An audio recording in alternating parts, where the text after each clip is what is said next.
মহিলারা বাড়িতে নামাজের বিছানা নামাজ পড়ে অনেক সময় বিছানার কর্নার ভাঁজ করে রাখে, তা না হলে শয়তান নাকি দাঁড়িয়ে যায় বিছানায়। কোরআন সুন্নাহ ভিত্তিক কতটুকু সঠিক কথাটি? খালি গায়ে উযু করার বিধান কতটুকু আর উযু সঠিক হয় কিনা জানাবেন। স্ত্রী জাহান্নামে গেলে স্বামীও কি জাহান্নামে যাবেন? সুন্নাত সালাত আদায় না করলে গুনাহ হবে কিনা? টি শার্ট পরে কি নামাজ পড়া যাবে? বাজারে ড্রেসিং করা মুরগি খাওয়া যাবে কিনা? নামাজে ঠোঁট বন্ধ রেখে সম্পূর্ণ মনে মনে সূরা কেরাত পড়লে নামাজ হবে কিনা? ছোট বাচ্চারা বিছানায় পেশাব করলে তা শুকিয়ে গেলেও কি বিছানা অপবিত্র থাকবে? কোরআন শরীফ তেলাওয়াত করার সময় দুই পা গুটিয়ে বসে তেলাওয়াত করতে পারবো কিনা? বাড়িতে ফরজ নামাজ পড়লে একামত দিতে হবে কি? ছেলেরা যদি জামাতে ফরজ নামাজ আদায় না করে তাহলে নামাজ হবে কি? জান্নাত জাহান আপনি প্রশ্ন করেছেন, কোরআন শরীফ তেলাওয়াত করার সময় দুই পা গুটিয়ে বসে তেলাওয়াত করতে পারবো কিনা? পারবেন, কোনো অসুবিধা নেই। কোরআন শরীফ তেলাওয়াত করার সময় আপনাকে দোজানো হয়ে মাটি সালাতের সময় যেভাবে বসেন সেভাবে বসতে হবে এমন কোনো শর্ত নাই। আপনি ইচ্ছা করলে আসন দিয়ে বসতে পারেন বা অন্য কোনো ভাবেও বসতে পারেন, অসুবিধা নাই। কোরআনের প্রতি অসম্মান প্রদর্শন না হয় এরকম কিছু হলেই চলবে ইচ্ছাকৃতভাবে, কিন্তু আপনি আরাম করে বসাতে কোনো সমস্যা নাই, কোরআন থেকে কোথাও নিষেধ করা হয়নি। বাড়িতে ফরজ নামাজ পড়লে একামত দিতে হবে কি? হ্যাঁ ভাই, যদি আপনি একাকী ফরজ সালাত আদায় করেন, অন্য কেউ জামাতে শরীক হতে পারবে সে সম্ভাবনা থেকে আপনাকে জোরে জোরে একামত দিয়ে তারপরে সালাত আদায় করা উচিত। কোন একটি বর্ণনা দ্বারা বোঝা যায়, হাদিসে কুদসিতে আসছে, একজন ব্যক্তি কোনো এক জায়গায় রাখাল, তিনি একাকী দাঁড়িয়ে আজান দিচ্ছেন এবং একামত দিয়ে সালাত আদায় করছেন। তার আশা যদি কেউ শরীক হয় তার সাথে, যদিও কেউ সেখানে দেখছেন না আপাতত তাকে, তারপরও তিনি করেছেন, এ ব্যক্তির জন্য বিশেষ ফজিলতের কথা রয়েছে হাদিসে কুদসিতে। যার কারণে আমরা বলি, বাসায়ও যদি আপনি একাকী সালাত আদায় করেন, কোনো কারণে জামাত চুরি গেলে মসজিদে আপনি একামত দিয়ে নেবেন এবং এমনভাবে পড়বেন যাতে কেউ আপনার সাথে সম্ভব হলে শামিল হতে পারে। এরপরের প্রশ্নে চলে যাচ্ছে, মোহাম্মদ ওমর ফারুক প্রশ্ন করেছেন, ছেলেরা যদি জামাতে ফরজ নামাজ আদায় না করে তাহলে নামাজ হবে কি? নামাজ হয়ে যাবে। একটা হাদিস এক্ষেত্রে আসলা সালাতা লিজারিল মসজিদে ইল্লা ফিল মসজিদে, যে ব্যক্তি মসজিদের প্রতিবেশী তার সালাত মসজিদে ছাড়া হবে না। এই হাদিসটির সনদ বিশুদ্ধভাবে প্রমাণিত নয়, হাদিসের সনদের ভিতরে দুর্বলতা রয়েছে, আর সেই কারণে এই হাদিসের সনদের দিকে তাকায় আমরা তার সালাত হবে না সেটা বলবো না। তবে মুসলিমের অবশ্যই জামাতের সাথে সালাত আদায় করা উচিত। নবী সাল্লাল্লাহু আলাইহি ওয়াসাল্লাম যারা বাসায় সালাত পড়ে বা মসজিদে জামাতে শামিল হয় না তাদের ঘর বাড়ি জ্বালিয়ে দিতে চেয়েছেন। এটা বোঝা যায় এখান থেকে যে জামাতে সালাত আদায় করা ওয়াজিব, বিনা উজরে এটা তরক করা হারাম এবং গুনাহের কাজ। সেতাব আপনি জানতে চেয়েছেন, নামাজে ঠোঁট বন্ধ রেখে সম্পূর্ণ মনে মনে সূরা কেরাত পড়লে নামাজ হবে কিনা? ভাই খালেদ, নামাজে যদি আপনি ঠোঁট বন্ধ রেখে মনে মনে সূরা কেরাত পড়েন তাহলে আপনার সালাত হবে না। কারণ ইসলাম শরিয়াতে যে সমস্ত জায়গায় আমাদেরকে পাঠ করতে নির্দেশ করা হয়েছে, বলতে নির্দেশ করা হয়েছে, সেখানে আমাদেরকে ঠোঁট এবং জিহ্বার উচ্চারণ করে বলতে হবে।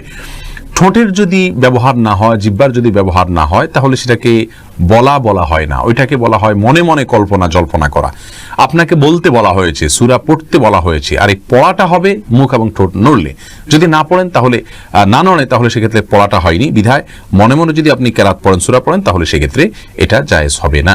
রানা সিদ্দিক জানতে চেয়েছেন, বাজারে ড্রেসিং করা মুরগি খাওয়া যাবে কিনা?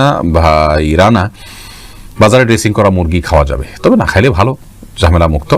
অনেক ওলামা ইকরাম নিষেধ করেন, এই জন্য তারা বলেন যে পানিতে চুবানো হয় ড্রেসিং করার জন্য, সেই পানিটাতে যখন চুবানো হয় নাড়ি বুড়ি যদি ভিতরে থাকে, তাহলে সিদ্ধ গরম পানিতে ওটা চুবানো হলে ওই নাপাক যেগুলো নাড়ি বুড়িতে আছে, পায়খানা ইত্যাদি, সেগুলো গোশতের সাথে মিশে যেতে পারে, এই জন্য নিষেধ করেন।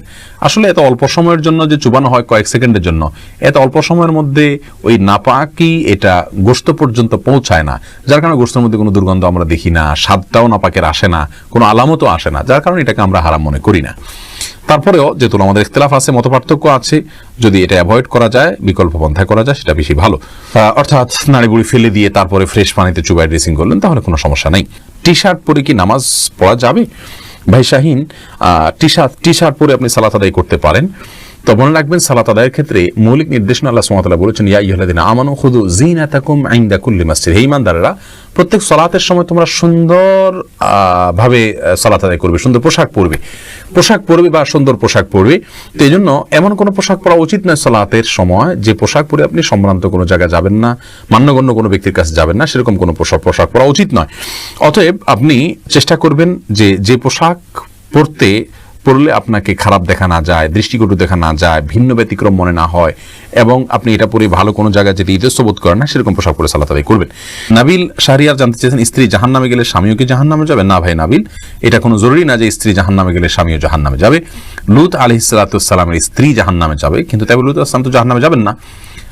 অতএব স্বামী স্ত্রী একে অন্যের জাহান্নামে যাওয়ার উপর অন্য জাহান্নাম নির্ভর নয়, বরং প্রত্যেকের আমল নির্ভর করবে, আমলের উপর নির্ভর করবে তার জান্নাত জাহান্নাম। আল্লাহ সুবহানাহু ওয়া তাআলা বলেছেন লাইসা লিল ইনসানি ইল্লা মা সাআ, মানুষ নিজে যা করে সেটাই সে পাবে, অন্য কি করলো না করলো তাতে তার কিছু আসবেও না যাবেও না। আল্লাহ অন্য আয়াতে বলেছেন লা তাজিরু ওয়াজরাতুন ভিজরা উখরা, একজনের বোঝা পাপের বোঝা অন্যজন বহন করবে না। অর্থাৎ স্ত্রী অন্যায় করলে তিনি জাহান্নামে যাবেন, স্বামী জাহান্নামে যাবেন না, বিষয়টি এরকম না। যার যারটা আমলের কারণে তিনি পুরস্কার বা তিরস্কারের উপযুক্ত হবেন।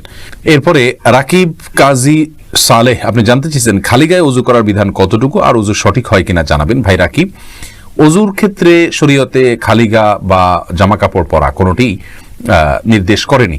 অতএব ওযুর ক্ষেত্রে আমরা খালি গায়ে যদি থাকি তাহলে কোনো প্রকার অসুবিধা নেই। ওযুর ক্ষেত্রে আপনি খালি গায়ে ওযু করতে পারবেন, কোনো সমস্যা নেই ইনশাআল্লাহ। না হাফেজ, আপনি জানতে চেয়েছেন ছোট বাচ্চারা বিছানায় পেশাব করলে তা শুকিয়ে গেলেও কি বিছানা অপবিত্র থাকবে?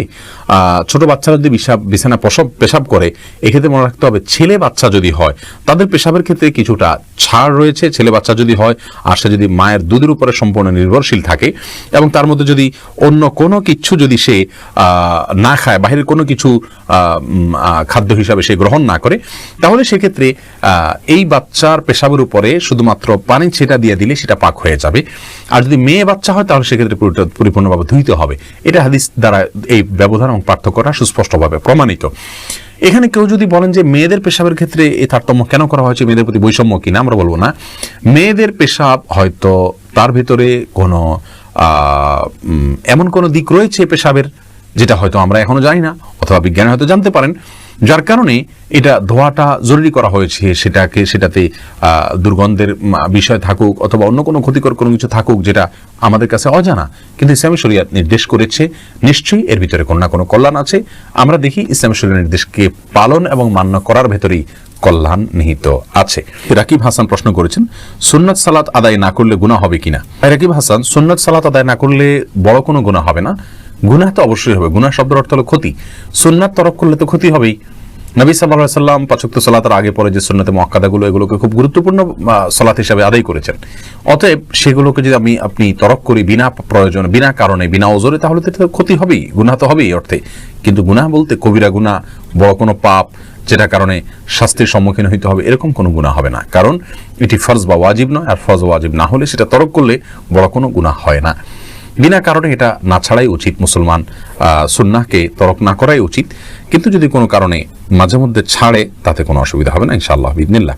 বুলবুল তানিম আপনি জানতে চেয়েছেন মহিলারা বাড়িতে নামাজ পড়ে অনেক সময় বিছানার কর্নার ভাঁজ করে রাখে, তা না হলে শয়তান নাকি দাঁড়িয়ে যায় বিছানায়, কোরআন ও সুন্নাহ ভিত্তিক কতটুকু সঠিক কথাটি?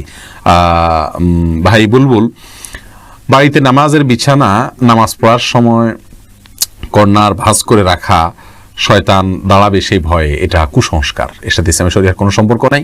কোরআন হাদিসে কোথাও বলা হয়নি যে কেউ সালাতের জন্য দাঁড়ালে তার জানামাজটা যদি বড় হয় তার কোনায় শয়তান দাঁড়াবে, এরকম কোনো কথা নেই।